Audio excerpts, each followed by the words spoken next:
안녕하십니까. 도곡 정보문화도서관 단골손님 김민식입니다. 안녕하셨습니까? 성북 길빛도서관 단골손님 박동훈입니다. 우리가 드디어 또 이제 일주일 만에, 네, 어? 6월 음, 21일, 음, 22일 토요일 밤 네, 8시 반에 제가 정확히 전화를 드렸습니다. 네.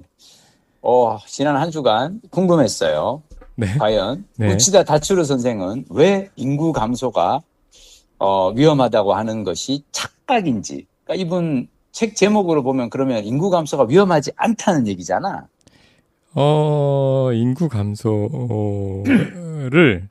음, 좀 받아들이고, 음, 어, 위험하다고 생각을 했으면 그게 음, 사실은 가임기 여성들이 줄었을 때부터 음. 그러니까 너무나 2, 30년 전부터 이 어, 현상은 정확하게 예견된 일이었는데 일본 진짜? 내에서 일본도? 네, 아무도 일본은 왜? 모르겠어요. 아무도 준비를 음. 하지 않았다. 그러니까 정해진 미래에 대해서 준비를 하지 않았다는 거에 대해서 일단 비판을 하시고 오. 그 다음에 사실 제가 머리막을 읽은 이후로 그 뒤를 못 읽었어요 아직. 그렇구나. 네, 나는 사실은 되게 궁금했어요. 왜냐하면 요즘 항상 신문마다 나오는 얘기가 이 저출생 이야기 얘기 많이 나오고, 네. 근데 제가 늘 하는 얘기지만 일본이 그래도 우리보다 이걸 먼저 겪은 나라기 때문에 일본에서는 이걸 어떻게 바라보고 있는지 궁금했거든. 보니까 깨어 있는 음, 개인들은 뭔가 음, 여기에 대해서 할 말들이 있으신데 음. 국가 차원에서 어떤 대비는 안 한 것 같더라고요. 아하. 어. 그거를 그러니까 종합적인 대응 플랜 음? 이런 걸 체계적으로 갖고 있지 않았던 것 같더라고요. 그런가요? 네, 저는 사실은 일본 여행을 제가 다니면서 좀 하는 것 드는 느낌 중 하나가 뭐냐면, 네, 되게 노쇠해 가는 나라인데, 네, 그 노쇠해 가는 나라가 어쩌면 약간 좀, 자업자득? 음. 이게 왜 자업자득이냐면, 일본 정치와 한국 정치가 가장 다른 게 뭐라고 생각해요? 우리 박동 부장님은? 그래도 한국 정치는 음, 한 번씩 손바뀜을 하잖아요. 그렇죠. 일본 정치는 음, 아예 포기하고 그렇지. 순응하잖아. 그렇지. 네, 근데 이게 왜 그런가 내가 생각을 해봤더니 네, 일본 정치는 고인물이 너무 많은 거예요. 음, 그러니까 일본은 기본적으로 왜 모든 직업에 대해서 대물림, 가족, 그 패밀리 비즈니스 같은 직업들이 많잖아요. 네, 우리는 그런 게 식당이나 뭐 이런 것들만 장인 정신을 발휘하는 그런 그 일만 그럴 거라고 생각하는데 의외로 정치인도 대물림 정치인이 되게 많거든요. 뭐 많은 경우 그렇죠. 하는 경우 그런 게 우리가 아는 유명한 정치인들이 다 사실은 대물림 정치인들이고 자 근데 이게 대물림 정치인이 계속 있다는 건 뭐냐면 변동성이 되게 약하다는 거죠. 음, 그러니까 새로운 정치인이 신진 정치인이 누군가가 나와서 새로운 젊은 세대의 목소리를 대변하거나 그런 게 아니라 아버지의 지역구를 아들이 물려받기 때문에 수석 아버지의 보좌관도 아니고, 그 네트워킹을 그대로 다 물려받아서 하는 거잖아요. 네, 그러니까 나는 사실 약간 느낌은 뭐냐면 일본이 되게 나는 노쇠해 간다라는 느낌을 받는 이유가 뭐냐면 일본에서 정치적 결정, 의사 결정이 다들 기득권, 그 기득권이 누구냐? 단카이 세대 같은 그런 나이 든 사람들 중심으로 이루어지고 있는 거예요. 잠깐만. 그런데 음, 오늘 너무 워밍업 없이 훅 들어와가지고 음. 오늘 처음 들으시는 분들 얘들 뭐 하나 그렇지, 그렇지. 하실 거예요. 역시 그래서 우리 또, 박동 기자님은 나하고 또 달라. 의사 역시, 진행 발언을 잠깐 드리자면 말씀하십시오. 지난주에 제가 우찌다 다츠루 음, 또는 다스루 음, 선생의 책을 음, 한 권 소개를 했고 그리고 우치다 음, 다스루 선생의 여러 가지 국내에 많은 지금 번역돼 음, 나온 책들을 논하던 와중에 음, 우리 김민식 작가께서 일본 음, 여행 중에 읽은 마우로 기엔 맞죠? 음. 네, 맞아요. 마우로 기엔 선생의 티 제너레이션. 최신작을 음, 또 다 읽으셨다고 그 얘기를 음, 하고 싶다고 하셔가지고 그러는 맞아요. 와중에 우치다 다스루 선생도 역시 비슷한 주제를 다룬 책이 있었다. 그래서 그거를 또 제가 다 읽고 여기에 살짝 중간중간에 끼워 넣어 주겠다고 했는데 제가 약속을 못 지키고 예, 요런 상황입니다. 그래서 그, 오늘은 주로 이제 김 아, 작가께서 마오로 기엔 알겠습니다. 얘기를 해주시길 그러면 겁니다. 알겠어요. 실은 내가 왜 그 박동 부장님한테 그 시작하자마자 바로 그 우치다 다스루 선생의 그 책 이야기를 물어봤었냐면 네. 오늘 이야기에 이 두 권의 책이 다 핵심은 그거거든요. 인구가 감소하는 시대에 우리는 어떻게 살아야 하는가. 음, 그 얘기인데,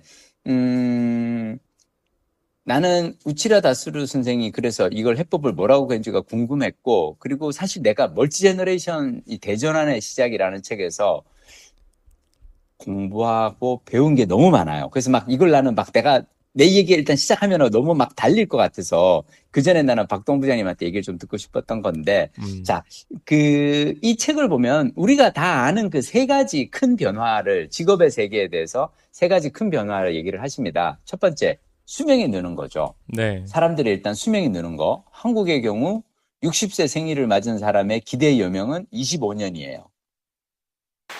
우리가 지금 평균 수명이 85세 정도니까. 제가 뭘 잘못 눌러가지고 박수를 쳤네. 그러니까 박수 칠 일이죠. 왜냐하면 60세 옛날에는 환갑 잔치하고 나면 그 다음 돌아가셨는데 이제는 60세 생일을 맞고도 25년을 더 사니까. 아니, 지금 근데 60세가 85세밖에 못 산다고요? 그러니까 지금 현재로서는 그렇죠. 근데 앞으로는 내가 보기에 이게 더 늘어날 것 같아요. 지금 현재도 대부분 80세에서 90세 이상으로 요즘에 맞아요. 요즘에 부고 오는 거 보면 거의 90세 가까이에서 주로 오시거든요. 난 참고로 지금 60세면 100세는 넘기실 것 같은데.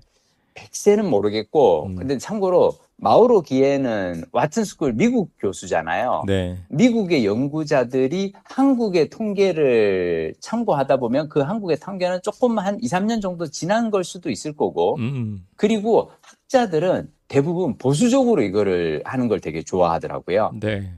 아무래도 좀 그렇지 않나요? 학자들은 하여튼 그래가지고 근데 중요한 건 그래서 이 사람 얘기하는 게 이렇게 기나긴 시간을 우리가 노후에 살아야 되는데 경제적으로 충분한 대비를 한 사람은 많지가 않잖아요. 네. 우리가 이렇게 수명이 늘 줄 몰랐기 때문에. 자, 근데 여기서 이제 두 번째 얘기가 나오는데 사람들의 건강 수명 또한 길어졌다는 거죠. 그래서 건강하게 살아가는 기간이 길어졌고, 그래서 이건 말이 즉슨 뭐냐면 우리가 이제는 경제적으로 충분한 대비를 하지 못했다고 걱정할 게 아니라 60 이후에도 일을 해야 한다는 거예요. 60 이후에도 은퇴하고 쉬다가 그냥 여가를 즐기다가 갈 게 아니라 공부를 하고 일을 하면서 활동적인 생활 방식을 유지해야 한다. 왜냐? 건강 수명이 길어졌기 때문에 충분히 우리가 그 정도의 활력은 낼 수가 있다. 그리고 세 번째 변화로 이분이 얘기하는 건 기술 변화예요. 기술 변화가 빠르게 일어나고 있는데 우리가 이제 10대나 20대 학교에서 배운 건 더 이상 이제 쓸모가 없잖아요. 네. 4, 50년 전에 배운 거니까. 그리고 2, 30년 동안 회사에서 일하면서 겪은 그 경험이라든지 배운 기술 또한 쓸모없는 것으로 바뀐다는 거죠. 자, 그래서 이분이 지금 이 멀티 제너레이션 이 책에서 하는 얘기 중 가장 중요한, 제가 생각했을 때 가장 중요한 얘기 중 하나는 뭐냐면 이제는 중년들이 노동시장에서 벗어나서 일단 다시 학습시장으로 가야 된다는 거예요. 교육시장으로. 네. 가서 공부를 하고 다시 노동시장으로 재진입해야 된다는 거죠. 별로 새로운 주장은 아닌 것 같은데. 새로운 주장은 아닌 것 같은데, 네. 자, 근데 여기서 이분이 하는 얘기 중에 저는 뭐가 되게 와닿았냐면은, 멀티 제너레이션, 이 책 제목이 멀티 제너레이션이잖아요. 네. 그러니까 여러 세대가 함께 어우러져서 일을 하는 환경을 만드는 게 되게 중요하고, 공부도 그렇게 하자는 거죠. 그래서 왜 요즘 그 대학에서 평생 학습원, 뭐 평소행 교육기관 이런 데 가보면은 50, 60대들만 와서 거기에서 수업을 듣잖아요. 네. 근데 이분이 이렇게 세대를 나누지 말고 분리하지 말고 그러니까 그냥 전문 대학원 같으면은 20대 대학원생들과 50대 직장 다니다가 퇴직한 사람들 또는 30대, 40대 일을 하고 있는 직장인들이 같이 학교에서 수업을 받을 수 있도록 해주자고 이 사람은 얘기를 합니다. 자, 사실 우리 김 작가께서는 그런데 강의를 많이 다니시잖아요. 제가 지금 사실은 강의하고 있는 세명대학교 저널리즘 대학원에서도 네. 그런 학생이 있어요. 딸이 대학생인데 그 엄마가 지금 대학원에 입학해서 지금 공부를 하고 있거든요. 그만 50대? 10대 정도 됐죠. 50대? 근데, 근데 이분은, 그러니까 자기 딸과 같은 또래인 그 대학원 동기들과 함께 지금 공부하고 있거든요. 그리고 이분 말고 또 40대 학생도 한 분 계세요. 네. 이분은 서울에서 대학 나와서 마케팅 전공하고 막 다양한 일을 하다가 귀농하고 유기농 농법으로 이렇게 그 강원도 영월에서 채소와 나물을 재배하고 사셨어요. 그러니까 아이가 세 아이를 키우면서 농부의 아내인 이분이 강원도 영월에서 살면서 일을 하다 보니까 약간 좀 어떤 그 공부하고 싶은 어떤 이런 게 생긴 거예요. 근데 강원도 영월에서 공부하기가 되게 애매하잖아요. 네. 근데 마침 영월 옆에 있는 제천에 세명대학교가 있고 이 세명대학교에는 저널리즘 대학원이 있는데 저널리즘 대학원은 사실은 약간의 전문 대학원이거든요. 그래서 주로 나이를 기자들 가는 데 아니에요? 그렇죠. 네. 기자 PD를 양성하는 데인데 사실은 기자 PD를 양성한다고 하지만 우리는 어쩌면 지역 언론인들, 지역에서 일하는 미디어 일꾼들을 우리가 하기도 하거든요. 그럼 근데 그분들이 그 나이에도 오시는 거는 결국 지역 언론 하시려고 오시는 거예요? 여기서 얘기하는 지역 언론이라는 게 되게 재밌는 게요. 네. 이분 같은 경우 지금 제가 얘기 드리고 있는 이분 그 채소 농사 짓는 유기농 농업 하시는 이분 같은 경우는 온라인 마켓에다가 이제 계속 그 농산물을 올리는데 네. 이거를 좀 더 효과적으로 사람들에게 알릴 수 있는 방법이 무엇일까? 그게 미디어를 활용하는 거잖아요. 네. 그래서 이제 그 미디어를 공부하기 위해서 대학원에 입학을 한 거죠. 근데 나는 이 얘기를 왜 하냐면 이분은 사실 지금 이 대학원 수업 받는 게 자기 삶에 진짜 근 10년 내에 찾아온 최고의 휴식이자 여가 활동이라고 얘기를 하거든요. 네. 근데 나는 이 학교에서 받아가는 것도 있지만 다른 동기 학생들이 이분한테 받아가는 것도 많아요. 그러니까 뭐냐면 생각해봐요. 나는 이제 학부 졸업하고 바로 대학원에 왔어. 그래서 실제 사회생활이 어떻게 이루어지는지를 잘 모르잖아요. 네. 근데 직장 생활도 해보고 애도 키워본 어떤 연배는 나보다 많지만 같은 대학원 입학 동기가 있어. 그러니까 그분의 어떤 다양한 시선을 학교 수업에서 느낄 수가 있는 거죠. 특히 우리 수업이라는 게 저희 저널리즘 대학원 수업은 일방적으로 뭐 교수가 뭘 이렇게 알려주고 이런 것도 있지만 저 같은 경우에는 계속 돌아가면서 서로 기획안 내고 미디어 제작 실습이거든요. 이런 건 다양한 경험을 가진 사람들이 중간에 이야기할 때마다 훨씬 더 풍성해져요, 아이디어들이. 그래서 저는 제가 이제 이 얘기를 왜 하냐면 멀티 제너레이션을 이분 마우로 기엔 교수가 얘기하는 건 뭐냐면 이제는 세대를 나누지 말고 세대 통합을 어떻게 할 것인가를 자꾸 고민을 해봐야 되는데 그러니까 직장에서도 20대 신입사원과 70대 직원이 같이 일을 해야 된다는 거예요. 그러니까 50 넘으면은 나는 이제 임원이야. 아니면 50 넘어가면은 내 동기가 또는 내 후배가 이번에 본부장으로 왔으니까 나는 회사에서 밀려나야 돼. 사표 내야 돼. 이런 그게 아니라 60, 70에도 전문직으로서 조직에서 일을 해야 되고 이런 그 다양한 세대, 멀티 제너레이션이 함께 일하는 환경을 만들어주기 위해서는 이들이 먼저 학교에서 다양한 세대가 함께 공부하는 훈련부터 해봐도 좋지 않을까. 그래서 저는 개인적으로 이걸 되게 책을 읽으면서 아주 재미난 거라고 생각을 하고요. 그래서 이것도 우리가 한번 좀 학교 교육과정 설계할 때 이런 걸 한번 그걸 해보면 어떨까. 그리고 이제는 5, 60대들이 그냥 같은 50대끼리 어울리는 그런 뭐 이를테면 서울시 50 플러스 센터 이런 데 가보면 50대들만 있거든요. 은퇴한 사람들. 내가 요즘 근데 가깝게 있는데. 근데 거기에도 생각해봐. 20, 30대가 같이 있다고 생각해봐. 그러면 훨씬 더 어울릴 수만 있으면은 생산성은 더 올라가거든요. 어울릴 요즘 왜 수만 있으면 어울릴 수만 있으면 요즘 기업 경영에 왜 새로운 그 쉽지 화두 중 않네. 하나가 DEI잖아요. DEI 뭐예요? Diversity, Equity, Inclusion. 예? Diversity, diversity. Equity, 예. Inclusion. 이게 equity는 DEI라 그래서 네. 이게 뭐냐면 네. 그 조직의 다양성을 존중하는 문화를 만들어가는 방법에 대한 이야기들을 하는 거거든요. 네. 그러니까 다이버시티, 다양성이고, 음. 그러니까 약간 이게 DI가 요즘은 하여튼 기업에서는 되게 중요한 화두 중 하나예요, 이게. 음.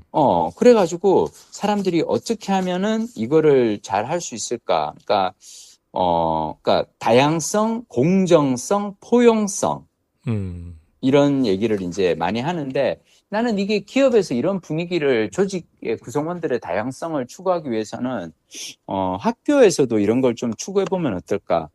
그런 생각이 들었습니다. 우리 김 작가께서는 학교에도 계시고, 그 다음에 뭐 여러 그치? 기업에도 가서 맞아요. 들여다보시고, 오늘은 그리고 저기 어, 저 원주에 있는 어떤 사찰에서 강연 요청이 와가지고 다양하다. 그래가지고 내가 오늘 지금 내가 그러면 반야신경으로 배운 노후 대비 뭐 이런 거 지금 한번 강의 하나 한번 만들어 볼까 지금 생각 중인데 하여튼 아, 간단히 오신 게 아니라, 예, 의뢰가 오셨군요. 의뢰가 왔어요. 근데 의뢰가. 나는 이런 의뢰가 올 때마다 되게 나는 좋아. 사찰은 처음 아닌가요? 사찰은 처음인 것 같아요. 근데 저는 그 전에 서울의 대형 교회에서 한번 강의한 교회. 적은 있어요. 보수교단이었나요? 수교단인데 재밌는 거는 대형 교회의 그 회원들 중에서는 그 미라클 모닝 루틴 같은 거 하시는 분들이 있어요. 왜 한국의 기독교의 또 중요한 것 중 하나는 되게 성공 지향적이거든요. 그렇지. 그리고 되게 자기개발적이고 이런 분들 그렇지. 저를 영어책 한 권 외워봤니의 저자로 생각하고 이분은 세계화의 천병이구만. 우리 모여서 한번 강의를 들어봐야 되고 이렇게 부르시기도 해요. 가서 저는 무슨 그런 데 얘기를 가면 하셨어요? 그냥 세계화, 정보화, 고령화 시대 어떻게 살 것인가 뭐 이런 얘기를 하는데 가끔씩 이분들이 저의 그 과거 또 다른 전력을 또 알면 어떡하실까 막 약간 걱정은 합니다만. 목사님들이나 우리 형제자매님들이 좋아하시던가요? 아니 근데 저는 기본적으로 그 강의를 들으시는 분들에게 재미나게 해드리기 위해서 최선을 다하기 때문에 그래도 주일 설교보다 내가 하는 얘기가 조금 더 재밌지 않을까? 라는 그 약간 바칙한 생각을 해봅니다. 기저효과? 네. 아니 진짜 궁금해지는데 우리 사찰에서는 그러면 저 처사님들하고 보살님들이 앞에 계실 거고 그렇죠. 또 스님들도 계실 거고. 그렇죠. 예. 대체 어떤 주제로 뭘 해달라고 하던가요? 여기서 지금 온 주제 요청, 그러니까 사실은 저한테 강의 요청 오는 분들이 되게 재밌는 게 이 지식 인사이드 유튜브 영상을 보고 그게 이제 아무래도 조회수가 한 200만 넘어가고 막 그러잖아요. 되게 핫하고 그러면 약간 이제 그 인공지능의 시대에 어떻게 살아야 할 것인가 막 이런 얘기를 가지고 이제 주제를 던져주시는데 이번에 연락 주신 그 사찰의 처사님은 저에게 글쓰기와 노후 대비에 대해서 좀 얘기를 해주십사 그래서 그것 또한 저의 전공 중 하나니까요. 네. 요즘에 되게 큰 사찰들에는 그 방송 부서가 있더라고요. 그렇군요. 미디어 부서가 있어요. 그래가지고 맞아요. 네, 미디어 부서가 있어서 뭐 예를 들면 조계종이나 이런 뭐 월정사 이런 데 보면 그 월정사 홍보라 그래야 전도 전도를 다양한 매체와 플랫폼을 통해서 하는 맞아요. 네, 그런 기능들이 있더라고요. 그래서 재밌겠네. 그리고 생각해보니까 이게 참 처음이 아니구나. 내가 작년에는 그 정목 스님이라고 어떤 이제 되게 제가 많이 공부를 예전에 많이 배웠던 그 정목 스님이 하시는 윤화방송에 나가서 그걸 했었는데요. 윤화방송? 윤화방송. 나 그거 어디서 그거 라디오 아니에요? 이거 되게 팟캐스트로 옛날에 되게 유명했던 그거고요. 라디오예요. 맞아요. 이분이 불교 방송 라디오 진행 오래 하셨어요. 부암동에 있지 않아요? 맞아요. 내가 그래, 어떻게 알아? 어떻게 알게 된지 기억이 안 나는데 산에 내려오다가 윤화방송, 네, 윤화방송 그래. 그게 우리 그거였어. 박동 부장님은 역시 산악인이라서 등반하다가 또 이렇게 또 그걸 보는구나. 등반이라고 말하면 조금 부끄럽고요. 근데 우리 그 박동 부장님은 산에 대해서는 너무 약간 이 원리주의자 탈레반 같은 그런 자세가 있어. 제가 박동 부장님 모시고 우리 동네 아주 간단한 산행을 갔다 와서 그랬더니 갑자기 나오면서 다 끝내고 나서는 아니 1시간 반짜리 걸으면서 이걸 산행이라고 하면 안 되죠. 이거는 그냥 동네 산책이지 하면서 막 그랬는데 아니, 저는 사실 응, 세속과 응, 산의 경계에서 어, 약간 산에 가까운 부분을 주로 갑니다. 그러니까 산으로 아 치면 그렇군요. 어, 약간 둘레길과 봉우리 사이, 오케이. 예, 또는 계곡만 이렇게 훑어요. 예, 음, 저도 무릎도 안 좋고 이러니까 뭐 심하게 안 음, 좋은 건 아니지만 하지만 음. 우리 김 작가님은 너무 세속적으로 붙어서 두르시더라고. 그래가지고 산이라 말하긴 조금 그런 어쨌든 근데 생각해 보니까 그 법륜 스님 유튜브 활동 엄청 열심히 하시잖아요. 그래요? 정토회.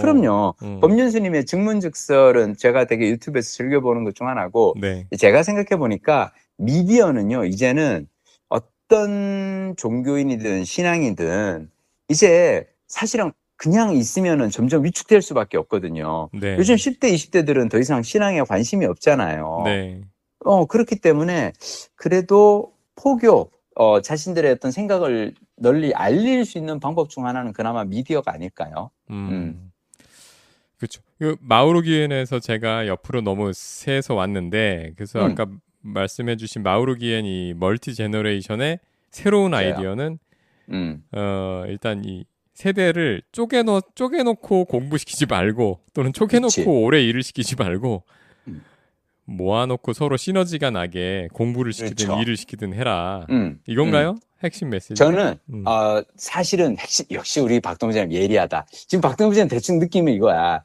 요거는 약간 지금 건더기가 조금 부족한 것 같은데 국물이 조금 연해. 우리 김 작가께서 이 책을 갈 때는 요 정도 얘기하려고 이 책을 사실은 제가 이 책에서 제가 진짜 좋아하는 얘기가 딱 하나 있어요. 그거 네. 얘기 드리려고 오늘 음, 했고요. 뭐냐면 그 활을 쏘는 얘기를 이제 비유를 드는 거예요. 음, 그러니까 자 생각해봐요. 이제는 우리가 왜 진로를 찾고 직업을 선택하는 게 한 방에 성공할 수 있을까요? 쉽지가 않아요. 왜냐하면 음, 세상이 엄청나게 빠르게 변화하는데 기술도 계속해서 변화하고 막 그런데 우리가 10대 때 중학교, 고등학교 때 특히나 고등학교 3학년 때 성적을 가지고 전공을 선택하고 10대 선택한 그 전공을 바탕으로 내가 평생 직업을 선택한다라는 거는 음, 요즘처럼 기술과 사회가 빠르게 발전하는 시대에는 어렵지 않은가. 음, 자, 그럼 이걸 어떻게 해결할 수 있을 것인가에 대해서 마우로 기엔 교수가 이런 그 사고 실험을 이제 소개합니다. 음, 자, 60m 떨어진 곳에 있는 관역을 향해서 활을 단 한 번만 쏜다고 생각해 봐요. 네. 그래서 세 개의 화살을 가지고 60m 관역을 향해서 세 번을 쏴. 자, 이거를 한복판을 마치면은 300달러의 상금을 받을 수 있어. 음, 자, 근데 이거를 60m 떨어진 곳에서 300달러를 받을 것이냐? 아니면, 자, 이번에는 관역 3개가 20m 간격으로 쭉 늘어서 있다고 해보고, 음, 자, 20m 거리에서 첫 번째 관역을 향해서 활을 쏴서 명중시키면은 100달러 상금을 받고, 자, 첫 번째 관역까지 걸어가서 화살을 뽑아서 음, 다시 20m 거리에 있는 두 번째 관역을 겨냥하는데 이번에도 성공하면 또 100달러 받고 자, 음, 그러면 다시 이제 두 번째 관역까지 걸어가서 화살을 뽑아서 220m 거리에 있는 세 번째 관역을 쏘면은 이번에도 성공하면 100달러를 받는다. 어, 자, 그럼 이분 얘기하는 게, 참, 한 번 쏜다고 돼 있어요. 자, 여러분은 60m 거리에서 활을 한 번 쏘겠는가? 아니면 20m 거리에서 활을 세 번 쏘겠는가? 당연히 60m 거리의 표적에 명중시키는 것은 20m 거리의 표적에 명중시키는 것보다 더 어렵다. 만약 각각의 확률이 1%와 5%라고 가정한다면 기대 이익은 20m 거리에서 활을 세 번 쏘는 것이 그러니까 세 번 쏘면은 기대 이익은 15달러고요. 네. 60m 거리에서 한 번만 쏘는 것은 기대 이익이 3달러예요. 5배나 더 많다라고 얘기를 하는데 그러니까 저는 사실 이 얘기를 들으면서 한 생각은 뭐냐면 요점은 이제 20년마다 학교를 새로 다니면서 어떤 일을 할지 결정하는 편이 단 한 번의 선택으로 20대 때 선택한 걸로 60년 동안 살아가는 것보다 훨씬 낫다는 것이죠. 음, 그래서 제가 이 책을 이 대목에 제가 무릎을 친 게 뭐냐면 개인적으로 저는 제가 살면서 이 직업에 대한 만족도가 상당히 높은 편이거든요. 음, 근데 왜 그러냐면 저는 20대 대학 전공으로 직업을 선택한 적이 없어요. 저는 자원공학을 전공했지만 나이 30에는 외대 통역대학원 다니면서 통역사로 일을 했고 그 다음에 30대 10년간은 예능 PD로 일을 하다가 40대에는 또 드라마 PD가 되고 그 다음 다시 나이 50에 제가 책 쓰는 작가가 됐거든요. 네. 그러니까 뭐냐면 저는 60m 거리에 나는 이 직업을 한번 선택하면 평생 동안 이것만 할 거야 하고 쏜 게 아니라 10m당 한 번씩 가가지고 쏘고 맞으면은 그거 하다가 또 그 다음 간에 쏘고 이렇게 한 거죠. 그러니까 저는 지금 우리가 제가 생각했을 때 사실 우리 저출생 위기 있잖아요. 네. 저출생 위기의 가장 큰 원인은 저는 불안과 공포라고 생각하거든요. 2030, 지금 20대, 30대가 느끼는 불안과 공포가 있어요. 그러니까 뭐냐면 이들이 지금 내가 하는 이 일을 가지고 과연 평생 경제적 자유를 얻을 만큼의 돈을 벌 수 있을까? 또는 내가 지금 이 직업에서 이 정도 월급 받아가지고 아파트 하나, 부동산 한 채 장만할 수 있을까? 약간 그런 과도한 스트레스가 있다고 생각하거든요. 근데 그런 과도한 스트레스가 있으면 연애하기도 힘들고 결혼할 자신도 없어져요. 근데 그러지 말고 10대와 20대 젊은이들에게 야, 지금 네가 어떤 평생 무슨 일을 한번 살 건지 한 번에 결정해 라고 강요하는 대신에 뭐든지 한번 해봐. 해보고 안 되면 다시 바꿀 수 있어. 다시 새로운 일자리를 구해도 돼. 약간 이런 여유를 주면 어떨까. 근데 그게 저는 사실 멀티 제너레이션이라는 책의 핵심이라고 생각하거든요. 그러니까 공부를 10대, 20대만 몰아서 하는 게 아니라 40대에도 할 수 있고 60에도 할 수 있고 그래서 60에 새로 공부해서 70, 80에 새로운 일자리를 구할 수도 있고 이게 제가 생각했을 때 인구 감소의 시대에 각 개인의 생산성을 오랜 시간 높여가는 것이 답이 아닐까 생각을 해봤습니다. 제가 이번 주에 서울에 있는 모 과학고등학교 입학 설명회 갔다 왔어요. 오! 네, 저희 혹시 이 큰애가 똘똘한 아드님을 키운 덕분에 야 그런 데 가는 거 되게 부럽다. 이거 살짝 자랑질인데 하여튼 그냥 가봤어요. 그냥 마음껏 네, 부러워해드리겠어. 그냥 가봤어요. 가봤는데 그랬더니 그 서울에 소위 이제 과학고등학교 시스템이라는 게 영재고에 해당하는 서울과학고가 있고 근데 그건 진짜 영재들이 가는 데예요. 그다음에 그런 영재는 아니지만 과학을 엄청 좋아하는 친구들이 과학과 수학을 좋아하는 친구들이 그 다음으로 노려보는 데가 두 군데가 있습니다. 그 두 학교가 이번 주에 그 입학 설명회를 했어요. 그래서 그 중에 한 곳을 갔다 왔는데 그런 생각이 들더만요. 어떤? 물론 저희 아이가 과학 수학을 다른 과목보다 좀 좋아하는 것 같긴 해요. 네, 깊이 있게 그런 뭐 책도 보고 그러긴 한데 우리는 갔다 오고 나서 가지 말자라고 결정을 했습니다. 아 진짜? 네. 왜? 그 선생님들 영업에 실패했네. 왜? 일단 한 가지 실망스러웠던 점 뭐냐면 그 선생님께서 그 처음에 시작할 때 이제 도입부에서 왜 과학고등학교를 가야 되는가를 앞에서 설명을 하세요. 그 이유를. 근데 그 이유가 너무 좀 아쉬웠어요. 그게 뭐였냐면 두 가지 얘기를 하시더라고요.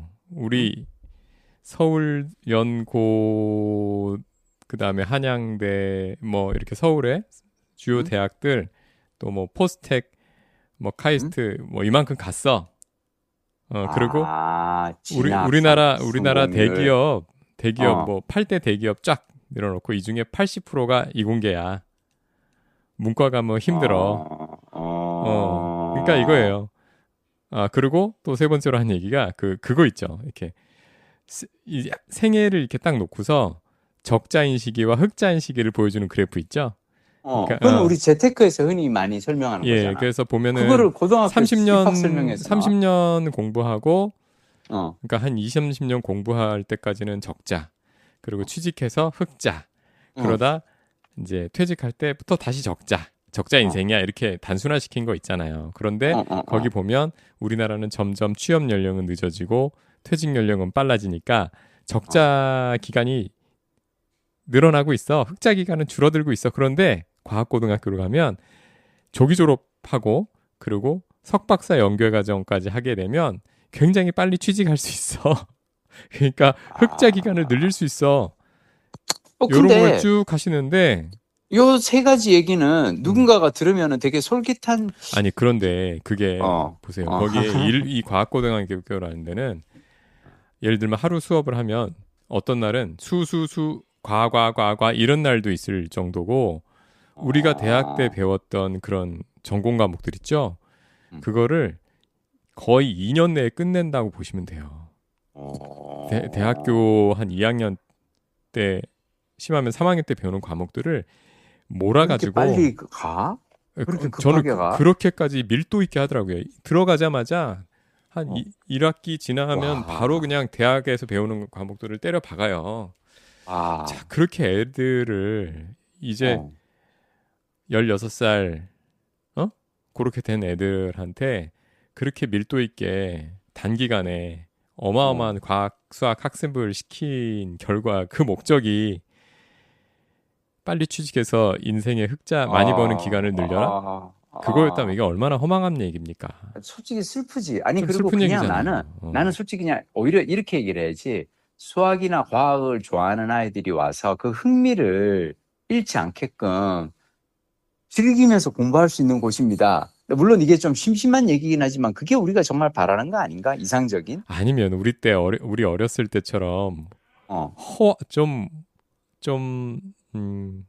허황되다고 얘기할 수도 있지만 원대한 가슴이 웅장해지는 얘기를 해주시던가. 그렇지. 뭐 세계를 바꾸는 기술, 맞아, 뭐 과학, 그렇지. 세상을 사실은, 바꾸는 뭐 그런 얘기 조금이라도 해주시. 너무 현실적이잖아요. 근데 달로 보내는 로켓을 그래. 만드는 그런 사람이 얘기는 됩시다, 뭐. 정말 하나도 없더라고. 그래서 아니 그렇게 청춘을 마치 사교육 학원 입시 설명회 같은데? 네, 희생해서 하는 커리큘럼을 놓고 그 결과가 이건가? 그리고 그 앞에 와 있는 부모들 다 살아봤겠지만 공부 잘한다고 돈 많이 버는 거 아니잖아요, 사실. 공부 잘한다고 돈 많이 버는 것도 아닐 뿐더러 공부 잘한다고 인생이 행복해지는 것도 아니잖아요. 그러니까 저는 뭐 제 그냥 짧진 않네. 짧진 않지만 제 글이 뭐 보잘것없는 한평생을 봐도 제일 후회되는 게 대학 때까지도 내가 뭐 좋아하는지 잘하는 사실 지금도 헷갈려요. 그거 찾는데 많은 낭비를 했는데 시간과 정력을 낭비를 했는데 그거라도 고등학교 때까지 자기가 뭐 잘하는지 뭐 좋아하는지만 확실하게 알면 그걸로 다 끝난 거. 사실 그거 하는 사람이 1%도 안 되지 않습니까? 근데 그걸 하기 위해서 뭘 차라리 하는 게 낫겠다. 이거 아니다라는 생각이 들어서 그리고 뭐 한국 과학고등학교 중에 최고로 좋은 시설이라고 하는데 아유 잘 모르겠어요. 애들 먹는 저녁밥 먹고 있더라고요. 그래서 봤는데 아유 우리 회사 구내식당보다 못한데. 근데 우리 회사 구내식당을 비교 대상으로 놓으면 안 되고. 근데 나는 박동 부장님 말씀 이렇게 들으면서 한 생각은 뭐냐면 나는 사실 진짜 운이 좋았거든요. 네. 왜 운이 좋았냐면 나는 진짜 20살부터 나는 내가 평생 하고 싶은 일이 뭔지를 나는 딱 깨달았어. 운 좋으시네. 근데 그게 왜 그랬냐면 망했기 때문에 그래요. 망했기 때문에. 그러니까 나는 20살에 내가 대학교 1학년, 2학년 때 강의실에 앉아가지고 석탄채굴학, 석유시공학을 배우는 건 난 정말 너무 재미가 없었어. 나는 게다가 석유시공학 얼마나 우울해. 석유 한 방울 안 나오는 나라에서 석유시공학 도대체 배워서 뭐 하는 걸까? 석유 꽤 몇 드럼. 그러니까 나는 영일만이 우리가 산유국이 될 줄은 몰랐지 그때는 87년도에는. 지금도 아직 조금씩 나오고 있어요. 태우고 있어. 근데 내가 그 강의실에 앉아서 수업을 듣는 건 너무 괴로운데 도서관에 앉아서 책만 읽을 때는 너무 행복한 거예요. 그래서 나는 그냥 딱 그때 결심을 했어. 나는 그냥 돈은 먹고서 굶어 죽지 않을 정도만 벌고 책만 읽을 수 있으면 좋겠다. 책을 읽을 수 있는 시간만 나에게 주어지면 좋겠다라고 생각을 했는데 근데 그렇게 내가 할 수 있었던 이유는 인생이 망했으니까 그런 것 같아. 내가 보면, 아니, 불행한 사람들은 오히려 어떤 사람들이 불행하냐면, 가진 게 많은 사람들이 불행해. 왜냐? 기득권이 있거든. 남들 되게 가기 힘든 학교에 가잖아요. 남들이 되게 얻기 힘든 직업을 얻잖아요. 그럼 그거를 매몰 비용이 있어. 내가 여기까지 오기 위해서 그동안 한 노력이 있는데. 근데 해보면서 느껴. 이거 아닌 것 같은데? 절로 가야 되는 거 아니야? 근데 이걸 놓치는 순간 나는 망할 것 같아. 그래서 못 놓치거든. 저는 항상, 지금도 늘 삶의 기준은 딱 하나예요. 도서관에 가서 책을 읽을 수 있느냐 없느냐. 얼마나 쉬운 기준이야. 근데 또 책만 읽으면 또 재미없어요. 왜? 재미없어. 참고로 참, 이 멀티 제너레이션 책에서 이제 내가 읽다가, 재밌었던 대목 몇 개만, 조금만 더 얘기를 할게요. 네네네. 보면 이제 왓슨 스쿨의 또 다른 교수, 린 우라는 교수가 그 한 이야기가 책에서 소개되는데, 로봇이 인간의 노동력을 대체할 것이라는 일반적인 생각과는 달리 로봇을 채택한 기업들은 시간이 지남에 따라 더 많은 사람들을 고용하고 있다. 그리고 내가 보기에 그 왜 그런 줄 알아요? 로봇을 채택하면 생산성이 커질 거 아니에요. 네. 생산성이 커지면은 이윤이 창출이 되면 재투자를 해서 사업 확대를 하려고 할 거거든. 네. 재투자할 때 제일 좋은 투자는 사람에게 투자하는 거지 않아요? 근데 자동화 때문에 사라진 일자리도 있죠, 당연히. 로봇이나 이 인공지능 때문에. 근데 그 사라진 일자리는 대부분 뭐냐? 관리직과 감독직이래요. 그러니까 뭐냐면 직원들이 제때 출근하는지 그리고 일을 제대로 하는지를 감독하는 관리자의 역할은 이제 필요하지가 않습니다. 왜냐? 로봇은 자기가 한 일을 정확하게 기록하거든. 그리고 관리 업무에 별도의 비용이 들지가 않고 수치에 오류가 생길 가능성도 없고. 그러니까 저는 여러분들이 내가 회사를 다니면서 일을 하는데 내가 하는 일이 관리, 감독에 가까운 일이다 라고 하면 여러분은 빨리 공부할 생각 하셔야 돼요. 어디 가서든 다시 전문적인 어떤 뭔가를 갖다 할 수 있는 걸 해야 되고, 개인적으로 이 책에서 그러니까 나는 항상 책을 읽을 때 내가 알고 있는 것을 재확인시켜 주는 것보다 내 생각과 다른 부분을 나에게 설득해 주는 책을 좋아하거든요. 네. 근데 저는 평소 영어 조기 교육을 제가 되게 반대했거든요. 근데 이분이 마우로 기행 교수가 초등 교육 과정에 반드시 들어가야 될 것 중 하나로 외국어 교육이라고 적었어요. 그러면서 이분이 하는 얘기가 뭐냐면 특히 이분은 미국에서 공부하잖아요. 미국 교수잖아요. 네. 그러니까 미국 애들이 제발 영어만 하지 말고 제2외국어를 초등학교 때부터 배웠으면 좋겠다. 걔들은 좀 했으면 좋겠어. 그러니까 뭐냐면 딴 나라한테 하려고 하지 말고 그렇지. 니들이 좀 해라. 스페인어나 중국어나 어떤 다른 언어를 갖다가 배우라고 이분이 얘기를 하면서 하는 얘기가 뭐냐면 한 나라만 아는 사람은 어느 나라도 모른다. 자기 나라도 모른다. 왜냐? 다른 문화를 알아야 내 문화가 뭔지를 이해를 제대로 할 수 있는 거죠. 왜 우리가 뭔가를 이해한다는 건 비교할 수 있는 대상이 있을 때 이해를 할 수 있거든. 그러니까 나라는 사람이 어떤 사람인지를 보기 위해서는 다른 사람이 어떤 사람들인지를 보고 다른 사람들은 이러는데 나는 이렇구나라는 걸 알 수 있단 말이야. 외국어 교육은 특히 아예 문화권이 좀 상당히 다른 곳 있죠. 예를 들면 그 서양 애들은 동양어권을 좀 배우고 동양어권을 서양어권을 좀 배우고 그래야 애들이 이 인종차별, 극우적인 생각 이게 좀 덜어질 것 같아. 맞아. 어저께 제가 요즘 사람이 뭐 이러냐 사람들이 이런 생각이 많이 들거든요 이번 주에. 그래서 왜?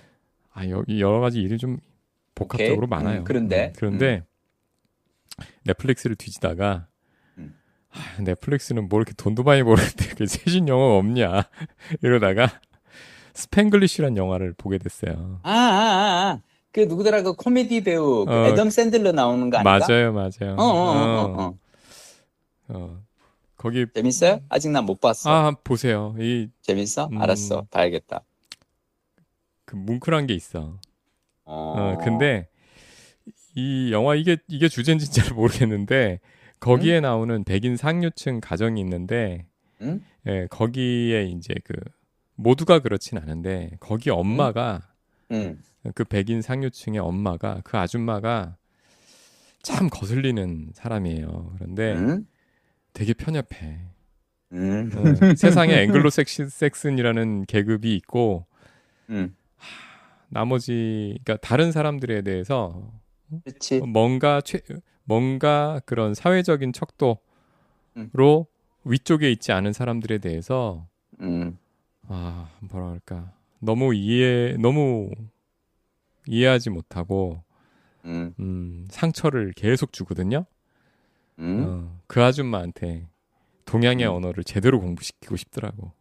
음, 스페니쉬든 심지어. 음. 여기 음, 이 마우로 기엔 교수는 음, 그 언어를 공부를 권하는 이유는 그거예요. 언어는 단순히 어떤 나라에서 생활하고 일하고 배우는 것처럼 어떤 그 목적을 달성하는 데 유용한 도구에 불과한 것이 아니라 네. 다른 문화를 들여다보는 창이며 세계를 달리 보는 방법이라고 얘기를 해요.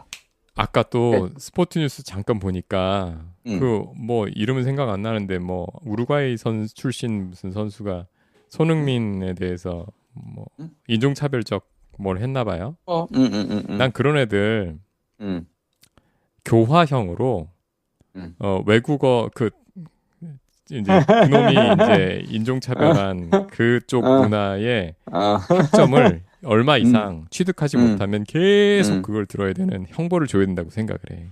재밌는 건 뭔지 알아요? 네, 멀티제너레이션 이 책에 음, 쓴 마우로 기엔 교수의 주장에 따르면 네. 그건 형벌이 아니라 상이 될 거예요. 왜 그러냐? 뭐 둘, 교화죠, 교화. 진정한 둘 교화이지. 이상의 음, 언어와 문화에 노출된 학생들은 음, 더 창의적인 어, 생각을 하게 되고요. 음, 답이 명확하지 않은 복잡한 문제를 다룰 때 그런 능력이 두드러진다는데 조금 부끄러운 얘기지만 저는 20대 제가 영어로 공부한 게 가끔 그 생각을 하거든요. 나는 공대를 나왔는데 내가 어떻게 예능 PD, 드라마 PD 이런 다양한 PD로 일을 할까? 어쩌면 영어 공부한 게 나에게는 어떤 뭔가 전기가 되었나는데 이 책에 보니까 딱 그러더라고요. 둘 이상의 외국어, 그러니까 언어에 그 노출된 사람은 창의적인 생각을 한다고. 그러니까 창의성을 키우는데도 영어 공부가 필요가 한 거죠. 그래서 되게 재밌는 관점이었어요. 자, 우리 또 마우로 기엔 선생 또 신간을 쭉 짚어주셨는데 네. 또 다음 주 책 예고도 있어. 다음 주? 이거보다 나는 더 재밌게 읽고 있는 그래. 책이 있어. 늘 행복하시네요. 심지어. 요즘 진짜 행복해요. 진짜 네. 책을 읽을 수 있어서 너무 행복하고, 그냥 히든 포텐셜이라는 책이 있어요. 이거 어디서 많이 들어본 거랑 비슷한 제목인데. 요즘 이거 지금 되게 아마 핫한 책일 수 있어. 애덤 그랜트. 애덤 그랜트. 그 애덤 이 그랜트. 아저씨, 이 부러운 어, 아저씨. 애덤 진짜. 그랜트가 진짜지. 왜 부러워? 저는 애덤 그랜트, 마우로 음. 기엔, 또 그치, 누구냐. 그치. 뭐 그런 사람 있잖아요. 그렇지. 하여튼. 되게 이렇게 똑똑한 교수로 일하면서 존경과를 받으면서도 베스트셀러 쓰면서 돈 많이 벌고 그렇지, 한 막. 3년, 4년 주기로 꾸준히 새 책을 냈는데 그 그 책들이 다 좋아 인사이트풀한 또. 그런 스토리텔링이 맞아, 멋진 맞아. 그런 책을 딱 내놓고 맞아. 다시 자기 집도 보면은 번잡한 데 있지 않아요. 그런 아, 거지. 그런 삶을, 그 히든 포텐셜에서 제가 그냥 딱 한 대목만 읽어드릴게요. 네, 그냥 아무 오해 없이 잘 들어주세요. 네, 우리는 지도자를 뽑을 때 가장 강력한 지도력 기량을 갖춘 사람을 뽑지 않고 가장 말을 많이 하는 사람을 뽑는 경우가 흔하다.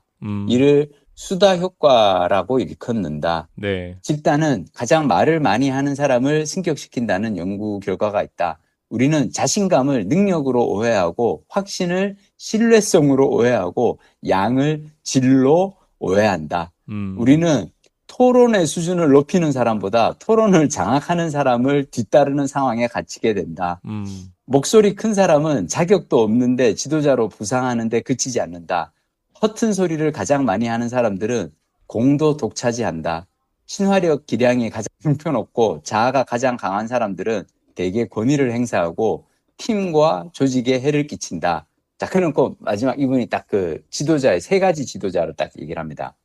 나약한 지도자는 전령의 입을 막고 사살한다. 강한 지도자는 전령의 전원을 환영하고 감사를 표한다. 위대한 지도자는 전령의 전원을 증폭하고 전령을 격상할 체제를 구축한다. 저는 여기서 전령이 언론이라든지 아니면 뭐 어떤 전문가라고 생각을 해요. 그래서 어떤 전문가가 자신의 의견을 내놨을 때 나약한 지도자는 그 의견이 자기 의견과 다르잖아. 그러면 언론이 됐건 전문가가 됐건 입을 막고 사살해. 강한 지도자는 환영해. 근데 위대한 지도자는 그 전문가의 나와 의견이 다른 그 전문가 또는 언론의 의견을 증폭하고 그걸 어떻게 하면은 잘 이 시스템에 이 사회에 도움이 될 수 있도록 써먹을 수 있을까를 방법을 구축한다는 거지. 이거 최근 신간이죠? 인간입니다.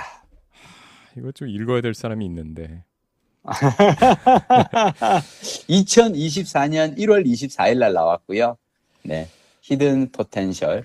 제가 요 책 지금 열심히 지금 이제 읽으면서 지금 막 하는데 제가 보통 책 한 권을 읽으면 메모가 한 두세 편 정도 나오거든요. 네. 지금 현재 아직 한 중간까지 읽었는데 벌써 메모가 9번까지 가가지고 약간 고민 중인 게 뭐냐면 이걸 어떻게 추려야 도대체 진짜 밀도가 높아요. 그러니까 애덤 그랜트 책의 특징이기도 한데 옛날에 왜 그 기브 앤 테이크도 책이 좀 그랬거든. 책이 너무 좋으니까 오히려 이걸 어떻게 내가 요약할지 답이 안 보일 정도거든.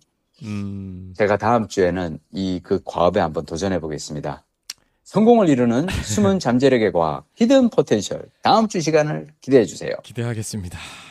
다음 주는 좀 좋은 일이 생겼으면 좋겠습니다. 우리는 박 부장님, 네. 정 힘들 경우에 우리는 그냥 도서관에서 숨어서 그냥 짱 박혀서 책만 읽으면서 살아도 된다. 원래 선비들은 다 그랬어요. 세상이 힘들면 우리는 속세 이렇게 벗어나서 책을 읽으면서 사는 거지. 우리가 이렇게 전화 통화를 하는 이 시간이 책과 가까이 하는 짧은 시간이기를 바라면서 다음 주에 또 만나요. 우리는. 고맙습니다. 안녕.